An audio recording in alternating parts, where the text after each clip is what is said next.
un placer tenerlos a todos ustedes con nosotros. En Esto es Google, un foro de 3 días. 3 días en los que estaremos hablando con distintos segmentos del ecosistema de Internet en México. Por primera vez, Google hace un evento de esta naturaleza, no solo en México, sino en el mundo. Y es un evento que está siendo seguido en los distintos países para poder replicarlo más tarde. Para nosotros, en Google México, es un proyecto que se ve colmado después de muchos años. Desde hace tiempo, queríamos tener la oportunidad de un foro donde pudiéramos convivir con los distintos integrantes de ese ecosistema de Internet. Teníamos reuniones anteriormente con los desarrolladores, pero nos faltaba un espacio donde pudiéramos hablar con las instituciones de gobierno, donde pudiéramos hablar con las ONGs, donde pudiéramos hablar también de educación, donde pudiéramos tener un contacto más cercano con nuestros usuarios y finalmente tener también un espacio donde poder acercarnos aún más a ese mundo de las empresas y los negocios en México. De verdad, gracias por estar aquí, porque son parte importante de que este sueño se vea culminado. Quisiera empezar por agradecer primero a la maestra Mónica Bernal, quien es coordinadora de la Sociedad de la Información y el Conocimiento de la Secretaría de Comunicaciones y Transportes y que está esta mañana aquí en representación del ciudadano presidente Felipe Calderón Hinojosa. Quisiera también aprovechar para saludar a 2 personas más y agradecerles que esté aquí. John Burchett, que es el director de políticas públicas para Google en Estados Unidos, y a Manuel Tamés, quien está a cargo de esta misma área para la operación de Google en México. Sin más, yo los voy a dejar con Manuel, quien hará la introducción este día, deseando que sea de provecho para todos ustedes y poniéndonos completamente a sus órdenes. Solamente mando un saludo más, y es un saludo a esa gente que nos sigue en vivo y en directo a través del canal de Google México en YouTube. Gracias, bienvenido Manuel.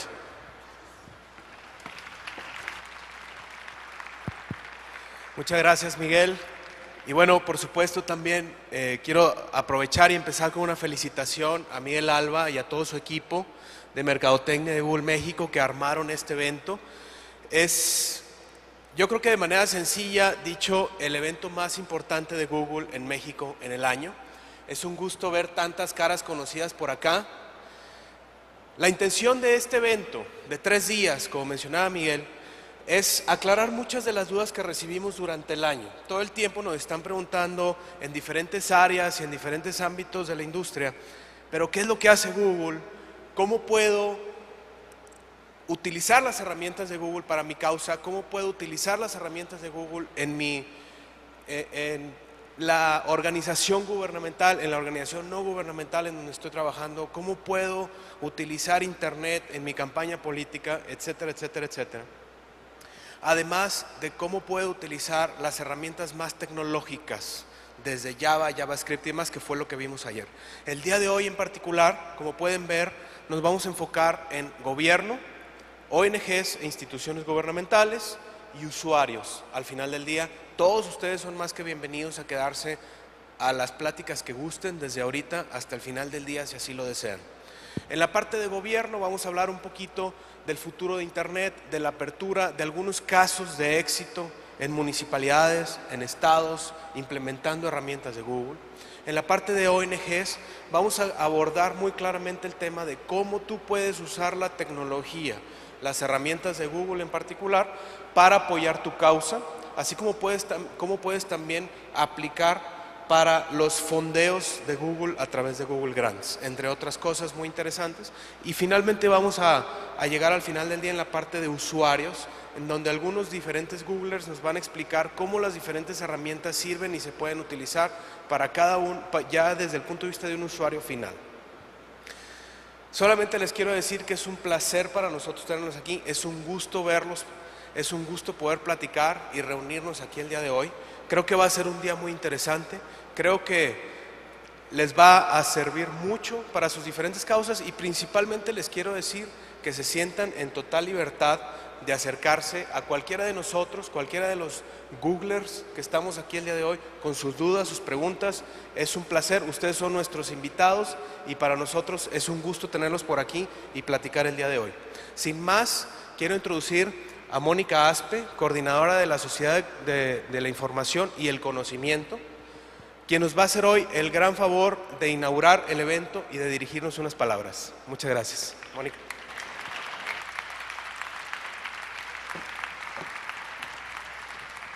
Muy buenos días a todos. Muchas gracias a Google por esta amable invitación. Es un gran gusto para mí poder estar aquí con ustedes esta mañana.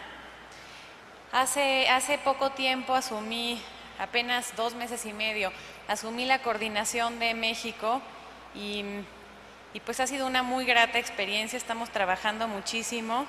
Imagínense la suerte que tengo de que mi trabajo consiste en promover el uso de la gran herramienta que es Internet.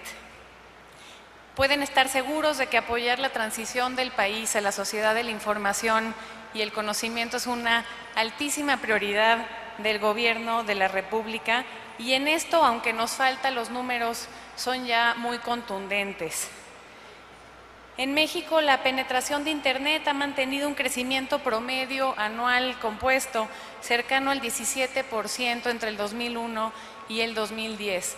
Es decir, en esta década hemos pasado de 7 a 32.8 millones de internautas para el 2010. Ahorita estamos por los 35. Entonces estamos creciendo rápido, esto está pasando, es un cambio estructural importantísimo en nuestro país y aunque todavía nos falta, estamos trabajando todos, gobierno, industria, sociedad, muy fuerte para que esto suceda más rápidamente.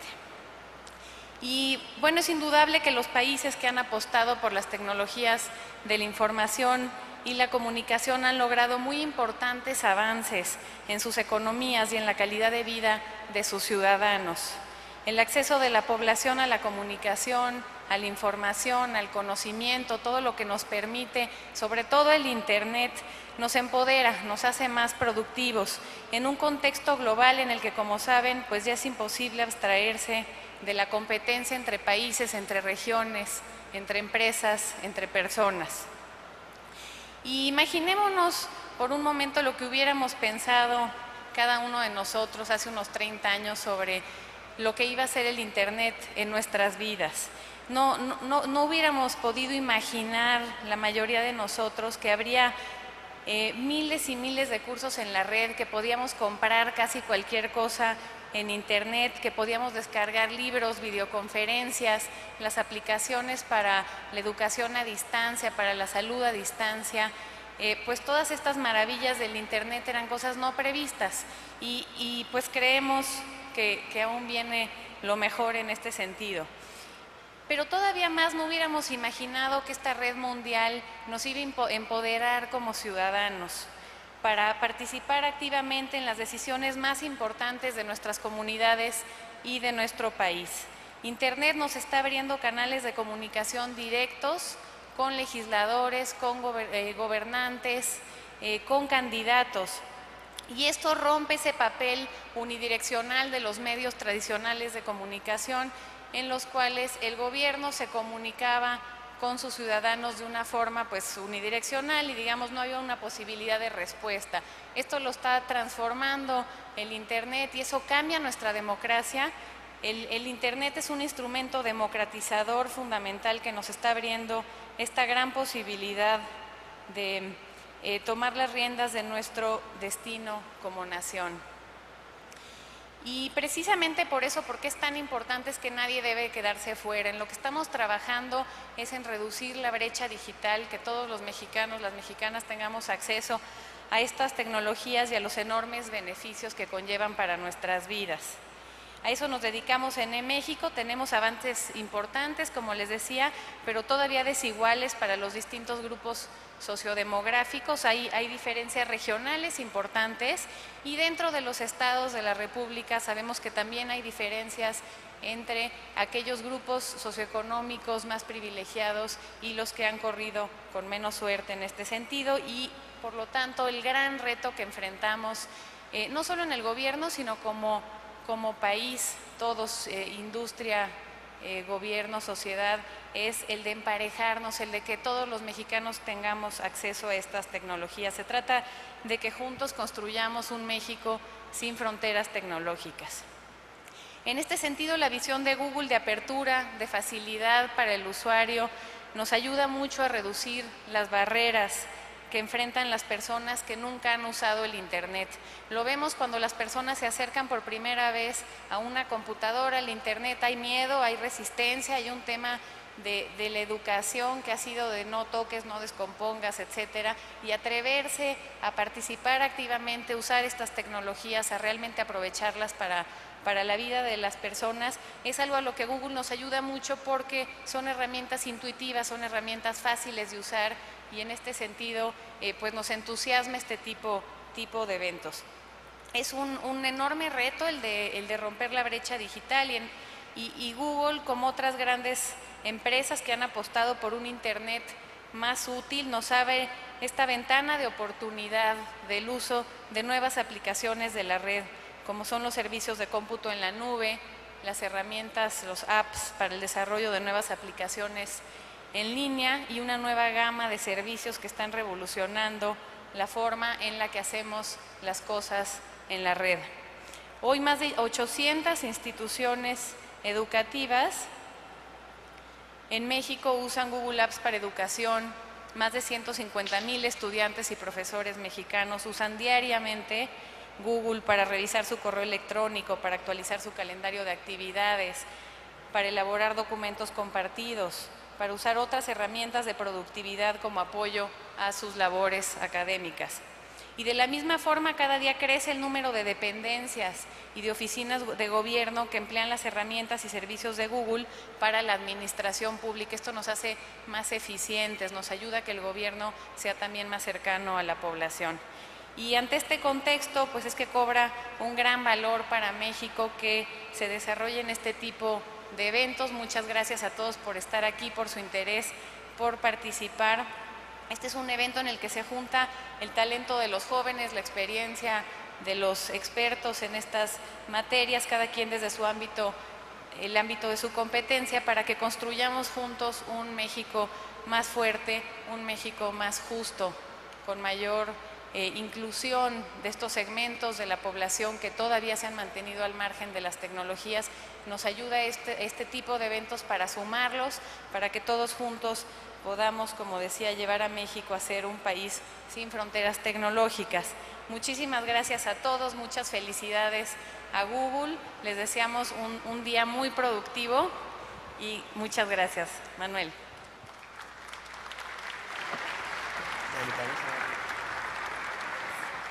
Pues muchas gracias, Mónica, por tus amables, atinadas e inspiradoras palabras.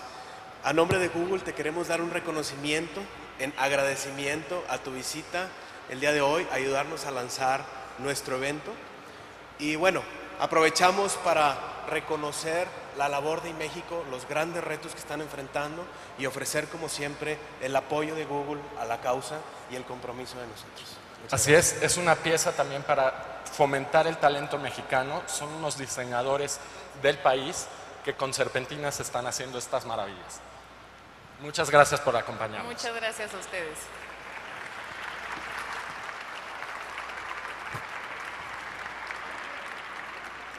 Gracias.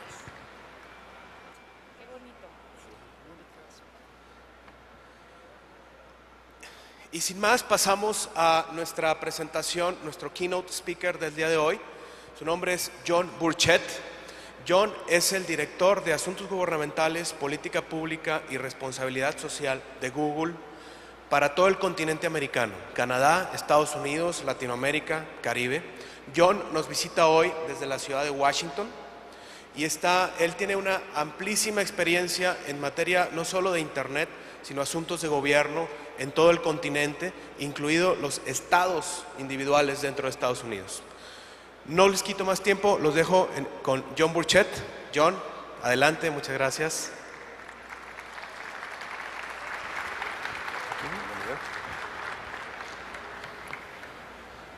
Good morning. Thank you very much, Manuel. My name's John Burchett, and I want to thank Miguel and Monica for being here, and I appreciate that. I run the policy operation for the United States, the states in the United States, Latin America, and Canada for Google. And I'm really excited to be here today to talk to you a little bit about the future of the internet, where we're at in the internet, and some of the opportunities and challenges that, that the internet face that we all want to be part of and help you, navigate and get us all to the best place possible. As a company, Google's mission is to organize all the world's information and make it universally accessible and useful to people. So that puts us squarely in the middle of all of the opportunities around the internet and the debates and the challenges that the internet faces.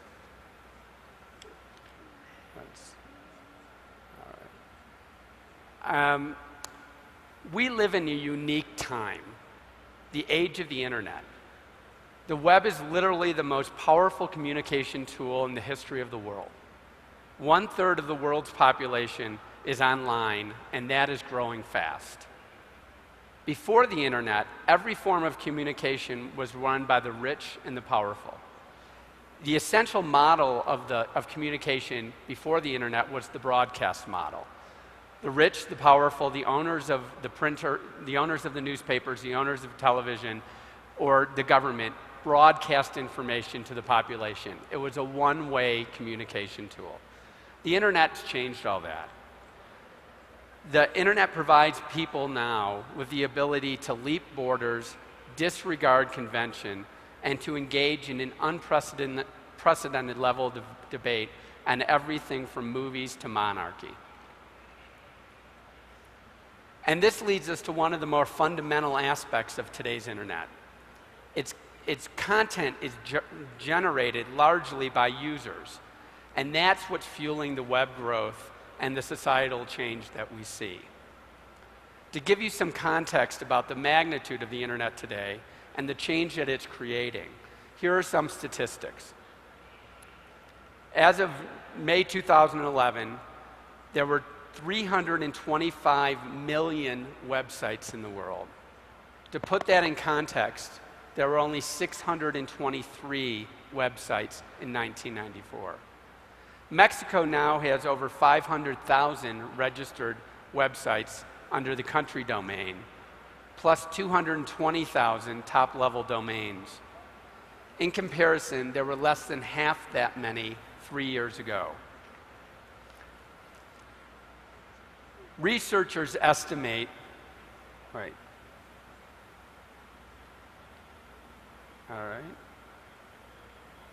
Researchers estimate that around 5 exabytes of data were created in 2002 in all forms.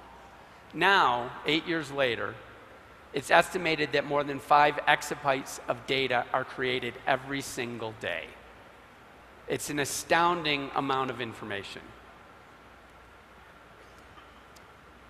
A big part of the growth of the web is fueled by internet users directly. Here are some more figures. In 2010, Blogger, which is Google's blogging platform, Blogger users published more than 500,000 blog posts and wrote more than 250,000 words a minute. That's almost 5,000 novels being posted every day. Overall, there are 160 million blogs on the web today.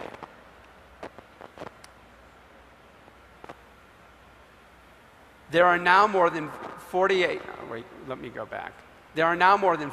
hours worth of video uploaded to YouTube every minute, and that's a 37% increase over the last 6 months and a 100% increase over the last year. Overall, in 2010, 13 million hours of content were uploaded to YouTube. And as of mid last year, there were 100 million photos being uploaded to Facebook every day. That's 70,000 photos being uploaded every minute. And finally, as for Twitter, users were sending 140 million tweets on average per day a few months ago, 100,000 tweets a minute, and that is about doubled from a year ago. And Facebook, obviously Facebook has, I think, 750 million users user-wide, globally. And in Mexico, Facebook is the 6th largest user base with 27 million Facebook members in Mexico, 8 million more than in Germany. So what does all this mean? These statistics are massive and they're a bit overwhelming. So, but what is the impact of all these people interacting online? I, for one, believe that more information means more choice, more freedom, and ultimately more power for individuals. The internet has the potential to empower people and change societies, regardless of where you live, who you are, or how rich or how poor you are. As we've seen in the past few months, this power is being demonstrated in a very dramatic way. Right now, there's a gust of freedom sweeping through the Middle East. It seems clear that this movement is powered, at least in part, by the internet. Twitter, YouTube, Facebook, and Google Maps have become critical tools for organizing. Over the past 6 months, we've seen evidence of the power of these tools to literally bring hundreds of thousands of people into the streets on a moment's notice, from Tunis to Tripoli to Cairo. In addition to the social and political change, the internet is a powerful and potentially transformative economic driver. Many people worry that the internet's a disruptor, destroying jobs and knocking apart business models. Such fears are totally understandable, but I believe they miss the bigger picture. It's true that the internet is a disruptor, but often in a good way. Almost overnight, the internet has emerged as a key driver of economic growth, generating billions of dollars of economic activity, creating millions of jobs, and offering unprecedented opportunities for business growth. According to a study recently done by the McKinsey Consulting Company, based on 13 countries around the world, not just the US and Europe, but also including India, South Korea, Brazil, and Russia, the internet accounts for 3.4% of GDP in those 13 countries, and 21% of GDP growth in the last 5 years in mature countries. It also has created, and this is really important, it has created 2.6 jobs for every job that the internet has resulted in being lost. So that's a 2.6 multiplier over what was lost by the change in business dynamics or business models. Google's a big part of that economic growth, especially for small businesses. Across the United States, Google's search and advertising tools provided $64 billion of economic activity in 2010.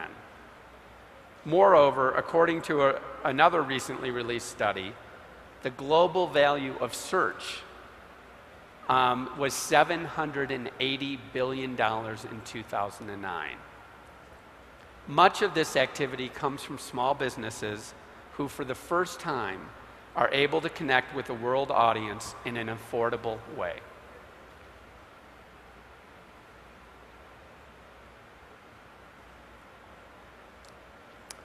To put it a different way, the internet is an emerging market all by itself, but it is still a market that needs nourishment. Take Mexico, for example. Mexico has 34 million people online, but still has one of the lowest percentage of internet penetration in the region, around 30%, compared against 66% for Argentina and 54% for Chile. As you can see in the slide, the advertising business in Mexico, the internet advertising business in Mexico is growing at a fast pace, but it is still relatively small. For Mexico, there's a lot of room for growth, And with the right approach, the internet economy could show huge growth in the next few years.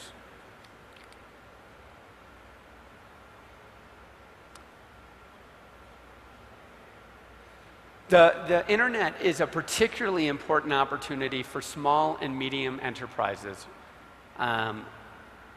If they use the internet well, it can have small businesses can have a far bigger impact on the economy and reach more people within their home markets and beyond than ever before possible. McKinsey reported that small businesses using the internet show a 10% increase in productivity and grow and export at 2 times the rate of other companies that are not using the internet tools.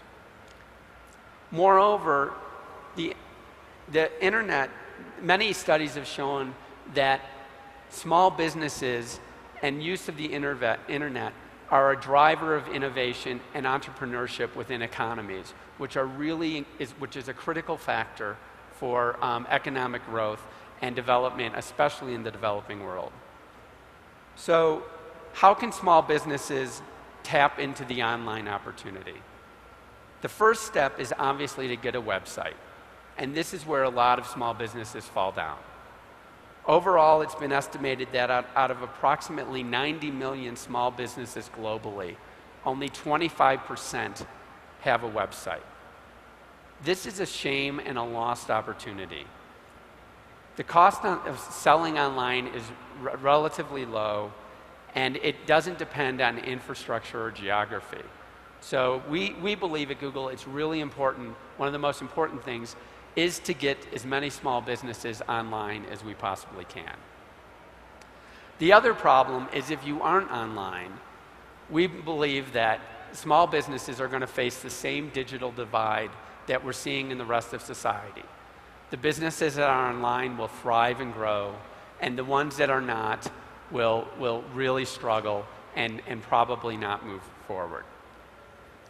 So, how do we help get small businesses online?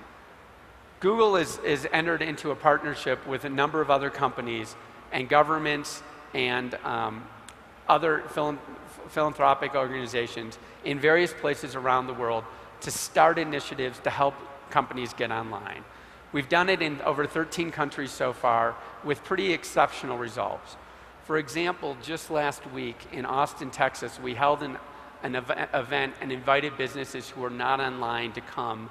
We would help them get online, we would give them a free website, we would give them some hosting services, and we would show them how to do it. 1,000 businesses showed up on the very first day, and 800 of them walked away online. We're excited about this program, and we're hoping to bring it to Mexico very soon. So stay tuned for that. Forgot to move the slide, sorry. The web is also not only an economic driver for business, it's an exciting place for artists to be seen. Gone are the days when to be an artist you had to get a record contract, you had to be noticed by one of the big labels out there, or you had, in the United States, to be sitting at that diner counter in Hollywood waiting to be discovered. Now you can go on YouTube and create a name for yourself, and sometimes it works out in an amazing way. All the people on this slide are either artists or educators from around the world who've, through YouTube, made a success for themselves. And you'll probably recognize many of the faces, some you won't, but you know, the obvious one is Justin Bieber, who started out by his mother posting YouTube videos of him singing, and his career took off from there. So in addition to being a driver for the economy and for artists and for society, we think the web is an important opportunity for policymakers. In the 20th century, the world gathered an enormous amount of facts.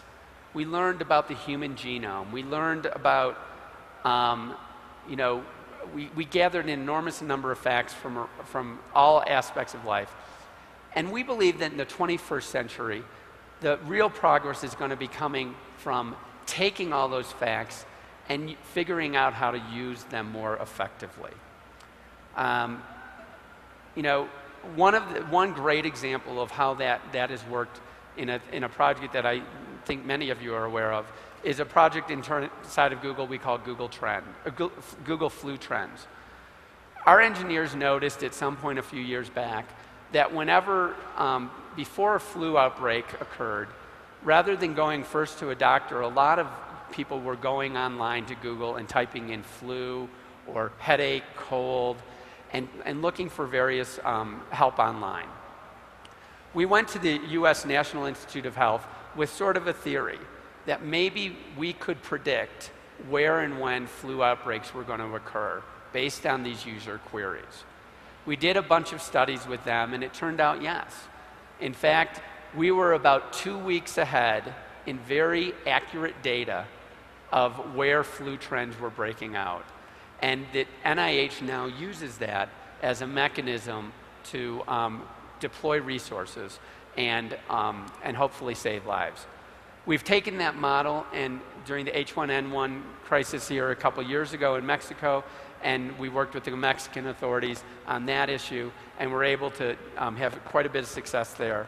And more recently, we've been doing this with dengue fever down in South America. And what this really is about the power of publicly available data online when used in a new and different way. Another example of how the use of data is self-driving cars. This is a project over in one part of Google, and when I first heard about it a year or so ago, I actually thought it was a little crazy and a little dangerous. What I learned ultimately was that it is a really exciting use of a ton of data and software to help improve safety of vehicles. The way it works is we use imagery data from Google Street View cars. We use weather data. We use road data from and mapping data from the government, and we put that all into a software program into a car with sensors all around it that read how far other cars are away, whether pedestrians are there, whether there's a pothole, and all that goes into a complicated program that drives the car itself. You think, okay, that's a little crazy, science fiction. Well, in fact, over the last couple of years, we have driven thousands of miles in these cars, all automated. We have had a driver behind the wheel in case, you know, in case it didn't work right. And we drove thousands of miles in the Bay Area, and until last week, did not have one accident. As I was preparing this presentation, I had that we had no accidents, and then I read that we had an accident, and I thought, you know, there goes my story. Well, in fact, when we looked into the accident, it was when the car was being driven by a human with the system turned off. So, doesn't mean that the system's perfect, but it is something that's working on a small scale, and I suspect it's something you will see in your cars in the next 5 to 10 years, even as an assistant, sort of like anti-lock braking or some of the other systems. I'm not sure we'll all be getting out of our cars soon, but I think it will be an addition to the range of options for a vehicle. The next thing I want to just sort of go over, and I think this is self-evident to many of you who are in the policy world, but the web is a huge opportunity for citizen engagement. No longer is government just putting out a notice about an event. Government's interacting. People are reporting crimes on the internet. They're reporting potholes on the internet. The government is having a conversation with the citizens. And that's a really exciting and transformative event. No longer can government control a message and just present it to a society. It's back and forth, and any government official who hasn't figured that out yet is going to learn that the hard way, frankly, in the next few years. Another area about, as you look at the web, is it's a massive opportunity for education and culture. There are 2 billion people worldwide online right now. And essentially, the web is that grand vision of the Library of Alexandria. It's a grand vision of putting all humans' knowledge into one place that's accessible to everyone. But it's important to note that not everything is online. There are 130 million books in existence today, and a large portion of them have never been digitized. In 2004, Google's founders decided that they wanted to change that. And since then, we've digitized over 15 million books worldwide and made them available to everyone. So no longer do you have to be a scholar sitting in St. Petersburg, Russia, to read some original document from the Russian Revolution. You can get it online. It's a massive democratizing function. And I want to say one other thing about education. Remote education, we're starting to see in the US, is a huge benefit to the education system. If you live out 40 miles away from the nearest school, you can telecommute or go to teleschool, and we can more effectively get you the information you need to be prepared for the job market in the 21st century.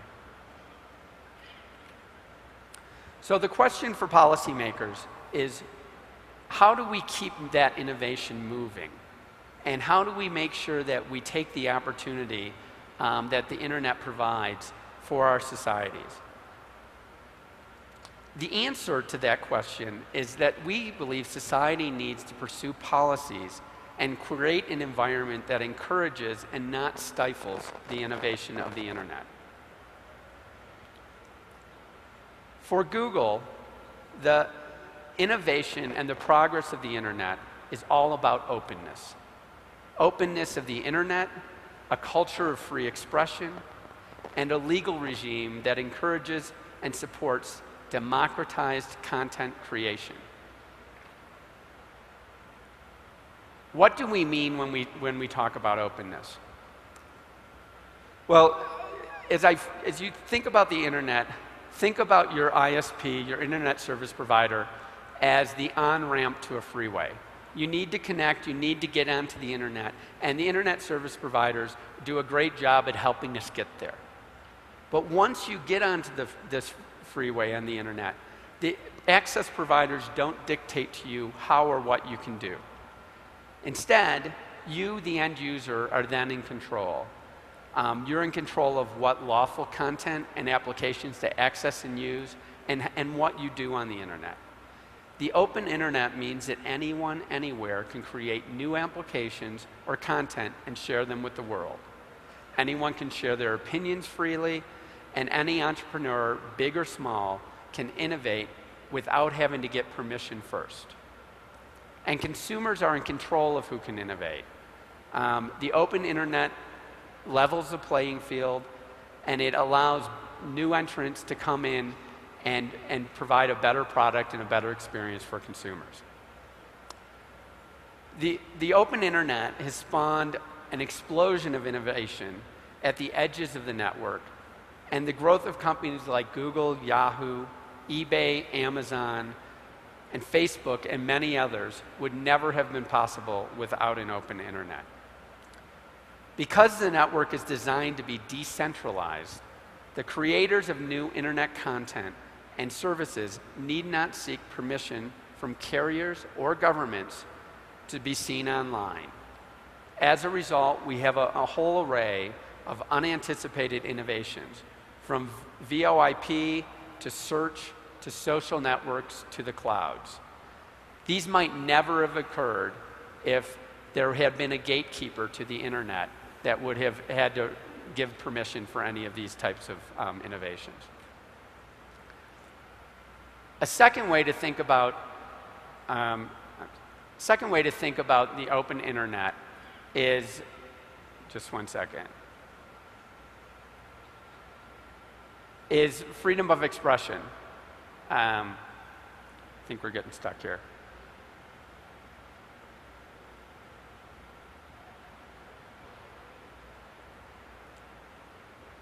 Now we're going backwards. All right, well, hopefully it'll catch up with me. A second way to think about the open internet is in freedom of expression. At Google, we see technology used to stifle free expression every single day. Our products, from Blogger to YouTube to Docs to Search, have been blocked in more than 25 countries, and at least 17 countries have blocked YouTube at one time or another. And YouTube today remains fully blocked in China, Iran, and North Korea. And of course, our famous experience in China, where the steady and increasing censorship in every form forced us to ultimately abandon having a local search engine in China. But the list goes on, and censorship does not just occur in the obvious places. We also face difficult situations where governments try to force us to take down political speech that they don't like. There are many difficult issues like that in Latin America, around the laws in some countries that prohibit negative campaign speech, in relation to elections especially. We saw a lot of this in Brazil last year. In contrast, and the good news is, Mexico is generally setting a good example by supporting of freedom of speech on the internet. But the internet does have a growing threat of censorship. In country after country, there are laws and proposals on any given day to, laws and proposals any given day to censor the internet in, okay, great, thanks. Okay, thank you. Censor the internet. And these laws and proposals often violate Article 19 of the Universal Declaration of Human Rights, which most of these censoring governments have signed. While the Universal Declaration of Human Rights was signed in 1948, the principles still ring true today. And just a few months ago, the UN Special Rapporteur has also joined with the OAS, issuing a ringing joint declaration in defense of freedom of expression on the internet.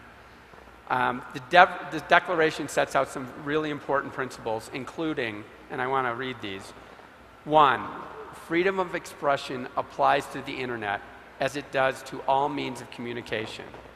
Any restrictions are acceptable only in the rarest of occasions when prescribed by law and if in compliance with international standards. 2nd, internet service providers that provide the platform for free expression cannot be held liable for illegal or harmful content generated by third parties. And finally, mandatory blocking of websites or IP addresses represents an extreme measure analogous to the prohibition of a newspaper, radio, or television station. I urge you all to take a look at this declaration.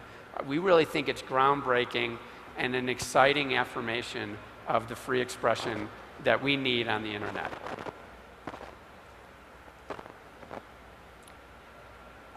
Google, of course, supports free expression. It's a core value, and it's also essential to our business. All of our projects are specifically designed to incorporate and help people create and use free expression across the globe. Google wrestles with free expression issues every single day. We do have some exceptions to our free expression views. For example, we prohibit child pornography across all our products. That content's illegal in virtually every country. And we also remove spam and results that could expose users to identity theft or malicious software. We get many requests from governments and individuals to take down information they find offensive and otherwise problematic. And one of our great challenges is figuring out what to do with these requests. Dealing with, we're a little ahead here. Dealing with these takedown requests is not easy. We approach them takedown requests generally with 2 clear principles. First, we believe it's our primary responsibility to users to maximize their access to information and provide an open platform for their free expression.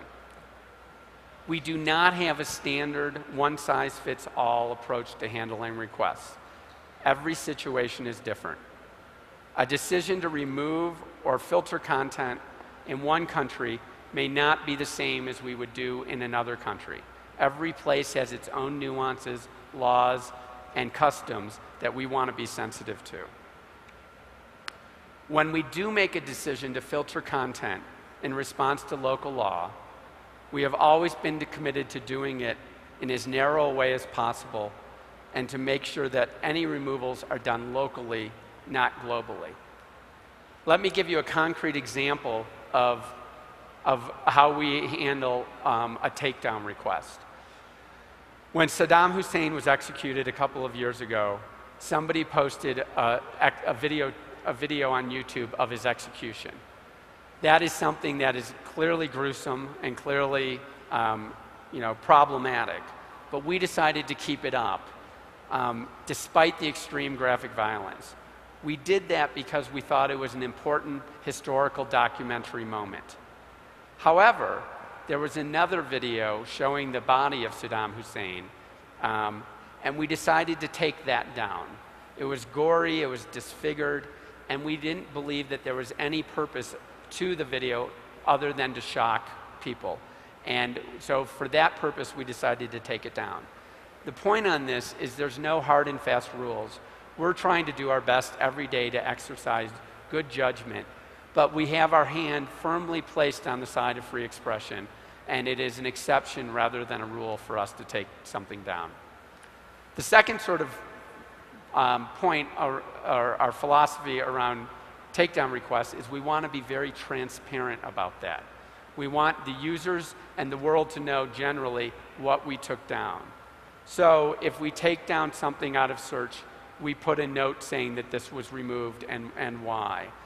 And then we have, and we're finally caught up to the slides, and I apologize for that. So what we did in 2010 was we created a worldwide transparency report.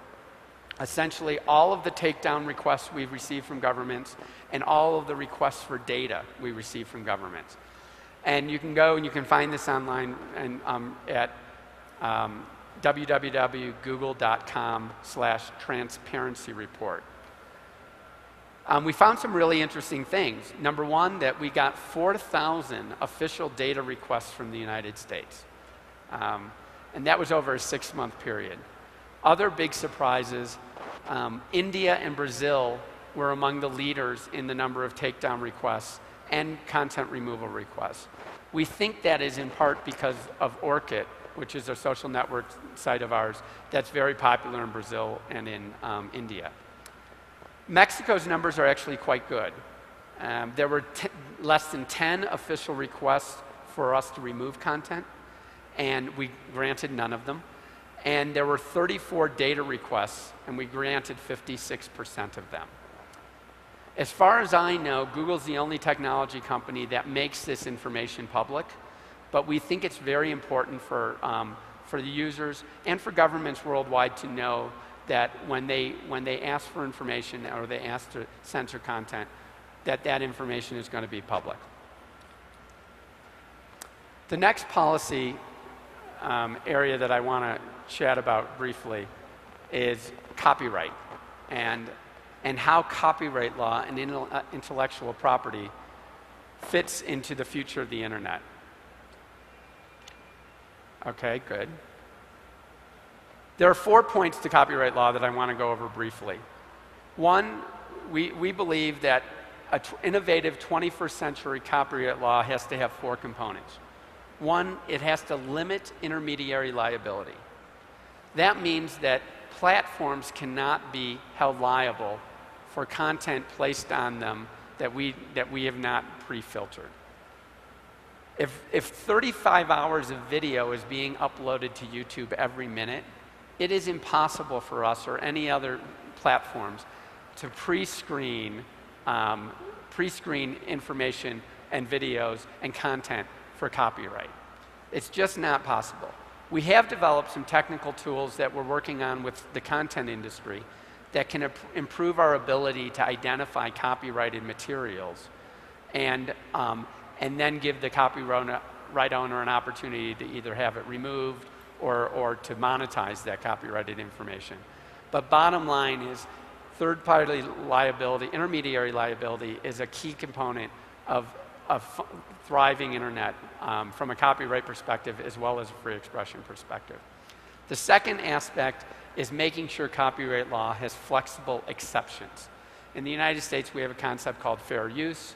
That's not the same as it is in every part of the world, but we think it's really important that there are some limitations to the use of a copyright by a copyright holder to make sure that there's a room for innovation and there's room for creativity on the internet. Third is an efficient licensing scheme. Right now, there's licensing schemes all over the world, and many of them conflict, and they're very hard to access. And if we want global internet platforms, which we have, to be working properly, we're going to need a better technical and licensing scheme as part of the problem. And finally, the fourth one is access to orphan works. For those of you who don't know, orphan works are copyrighted materials that the owner has not come forward to claim. So it might be a book that was written 20 years ago, had a small publishing run. The owner may have died, or the owner may have forgotten about it and has not claimed it. Those orphan works, because of the murky nature of their copyright status, have been really hard for people to put online or to use. And it would just be a great benefit to both the copyright holders and to users out there for orphan works legislation to come through that clarifies and makes more accessible access to the orphan works. So to wrap up this part of the discussion, the internet is, the internet, in order for it to thrive, needs openness, it needs free expression, it needs transparency, and it needs progressive copyright laws. As policymakers and NGOs here in the room, that would be our wish list to you as you think about how to regulate in Mexico. That's, all of this is not to say that the internet doesn't face some severe challenges. And I want to talk a little bit about these now. First of all, the internet, in order to succeed, the internet needs individuals to trust it. So we need to be able to trust the internet. This means that we need to build in safeguards so that people are comfortable buying things online, sharing information, and interacting online. We believe that most of these safeguards should be developed by industry, who after all have the most incentive to develop user trust. But we also need to have the active engagement of policymakers and regulators when necessary. One example of the trust that we need to maintain on the internet or develop on the internet is in relation to privacy. Privacy in the internet is a thorny and complicated issue. Many of the benefits of the internet today require extensive use of data. And the business models of many internet companies, including Google, which rely on advertising, require some ability to use data in a way to support advertising revenue. We believe that Google's been quite strong on privacy, but we've definitely made some mistakes along the way. But we take it very seriously and have recently sort of codified some of our thinking around privacy into 5 privacy principles that we use to guide us. The first of our 5 principles is we try to only use information to provide valuable services and products. If we're using data in a way to create a product that's not valuable to users, we just won't make it. Secondly, our products reflect strong privacy standards and practices. We try to go above and beyond industry best practices where possible, and are always innovating to create features that enhance user privacy. A great example of that is our new launch of Google+, which is a social network project that we're working on at Google. And it's built around a whole concept of privacy, of only interfacing and posting things to specific circles and groups of users that you set and you maintain. Number 3, we make the collection of personal information transparent. We have a lot of tools online to show you exactly what we're collecting and how we're using it. Number 4, we give users meaningful choices to protect their privacy. We have a product called Ad Manager that essentially allows you to go on and to see how in interest-based advertising, what interests we're associating with you, and you can go in and you can change them and you can eliminate them. And it gives you an unprecedented amount of control over what data we're using and how we're using it with you. Finally, it's about being a responsible steward of the information we hold. As I think you probably know, Google's right on the cutting edge on all issues around data security, and we're really proud of our record on that front. But as much as it's important for us to use data appropriately and be careful about how we use data, the data we collect does benefit users. And I want to sort of give 3 quick examples. Essentially we use data to learn from the good guys to improve search, fight off the bad guys, make the internet safer, and to invent the future. Let me say a little bit about each one. One of the ways we use data most is to improve search quality. Oops, I'm sorry. Okay. For example, we noticed that a lot of people make misspellings when they're doing Google searches. In English, they spell flowers and they get the R and the S or the E mixed up. Over the long term, we've collected an incredible amount of data on user queries. And we've noticed, and we've been able to figure out that when somebody goes in and they spell something wrong, they generally then stay on that search page for a minute or 2. They don't click on anything, and they go back and they respell it.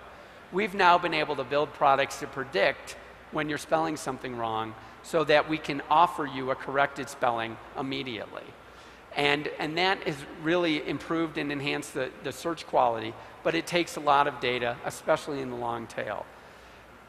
This technique has also been used to create, in a more extensive fashion, to create Google Suggest and most recently Google Instant, where as you're typing in your query, we're predicting what you're going to type, and we're giving you results instantaneously rather than having to wait for you to click. Data can also be used to make the web safer. Every day, Google examines billions of URLs looking for sites that are dangerous, sites that have malware, phishing sites, and other malicious sites.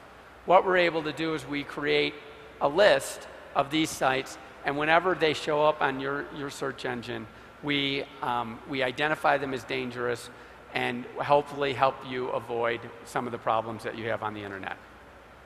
And because we want to help all internet users do this, not just those using Google services, we make this site data free, and for example, Safari uses it as well as does Firefox. The last example I want to talk about in terms of using data is Google Translate. I suspect many of the people around here in this room have used Google Translate, and it's sort of an amazing service, and it's all built on the vast amounts of data and user data that we've been able to gather over the last few years. And I think it's really important on Translate to note that one of the things about Translate is it needs an incredible amount of data. We can make a lot of predictions on Translate off of 1 day's worth of data in English. But that same amount of ability to translate something into Catalan, for example, takes over a year's worth of data from Catalan. So we do need to, especially in the less used languages, we need to be able to keep this data and to study it over time. One other privacy-related project I want to mention to you at Google is our data liberation front. We believe at Google that data should be transferable and transportable, and if you don't want to use Google services, you should be able to take that data with you and take it to some other service. So a couple of years ago, a few of our engineers started the Google Data Liberation Front, which essentially is a project within Google to make sure in every one of our products, people have an easy way to export their data. Obviously, this is not something many other companies do, and it's not a project that we're totally finished with, but it's something to show you sort of where we're thinking and the direction we're heading, and it's something we're quite excited about. Finally, privacy in plain language. We understand that privacy policies are confusing. They're written by lawyers. There's a lot of legal reasons they have to be used the way they are, but privacy policies are really pretty horrible. We're doing a lot of work around making them more understandable and also using different educational techniques like videos and YouTube to explain how we collect data, how we use data, and how people can protect their privacy. We've gotten some great responses on this, and we really think we're onto something and moving in the right direction. And of course, any ideas that folks have, we'd be more than happy to try to incorporate too. So I want to thank you for your attention, and as I conclude, I just want to reiterate that the internet is a massive opportunity. It's a massive opportunity for society, educationally, culturally, politically, and economically. But the only way to maximally take advantage of that is to have the right policies in place and the right infrastructure and ecosystem in place to allow it to thrive. And what I'm hoping for in Mexico and especially in other developing countries is that as you policymakers consider all the options that you have related to the internet, that you'll think a little bit about how to make the internet thrive and as well as how to obviously protect your citizens as they use the internet. So thank you very much. I really appreciate your attention. I'm sorry I went on a little long, and I really look forward to hearing the rest of the presentations later today. Thank you. Thank you, John. Thanks for coming, for sharing all your knowledge, and let us just give you this small token. Thank you very much. Appreciate it. Thanks. Gracias a todos ustedes. Entramos ahora a nuestra sesión de breakouts, a esas sesiones simultáneas. Solo por darles un poco de referencia, dentro de la carpa amarilla que tenemos por acá atrás, empezaremos con la plática Zapopan, Ciudad Digital, el proyecto Google Apps. En la carpa verde estaremos hablando de soluciones geográficas a profundidad. En la carpa roja, de estrategias de comunicación para campañas digitales. Y en la carpa azul, Open Data y transparencia. Los invitamos a pasar a aquella sesión que sea de más de su interés. Gracias, Mike.